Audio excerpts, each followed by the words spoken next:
কন্যা রাশির জাতক জাতিকাদের জন্য দেবগুরু বৃহস্পতির গোচর আপনাদের একাদশ স্থান দিয়ে হচ্ছে, যেটা সবচেয়ে বেশি পজিটিভ স্থান ধরা হয়।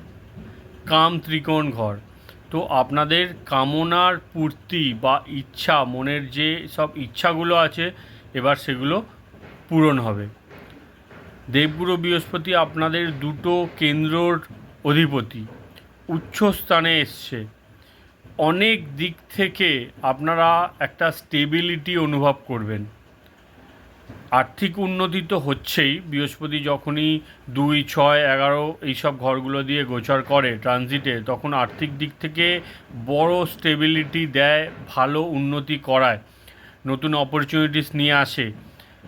এটা একটা টেম্পোরারি বেসিস। এটা আপনারা বলতে পারেন যে দেবগুরু বৃহস্পতি এখানে আপনাদেরকে একটা ট্রেলার দেখাতে এসছে যে আগামী দিনে আপনারা কি পজিশান পেতে পারেন, বা তার একটা শুরুয়াত হয়তো এই 40-45 দিনের মধ্যে আপনারা দেখতে পাবেন।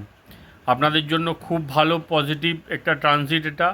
আপনারা অনেক কিছু পজিটিভিটি এই সময় দেখতে পাবেন। যারা প্রপার্টি নিতে চান তারা ভালো সময় পাচ্ছেন, বা বাড়ির আপনার ফ্যামিলির কোনো মেম্বার এখানে অ্যাড হতে পারে, বাড়িতে কোনো শুভ পরিবর্তন, চেঞ্জেস এখানে আপনারা দেখতে পাবেন। ব্যবসা বাণিজ্য শুরু করার জন্য পজিটিভ সময়। যারা অলরেডি ব্যবসা করছেন তাদের ব্যবসার মধ্যে ভালো গ্রোথ, লাভ দেখতে পাবেন।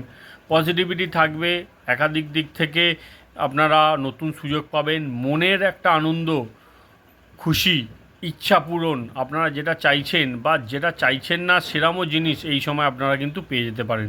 তো কন্যা রাশি লগ্নের জাতক জাতিকাদের জন্য এটা একটা খুব ভালো সময়, আপনারা সময়টাকে কাজে লাগান। ধন্যবাদ।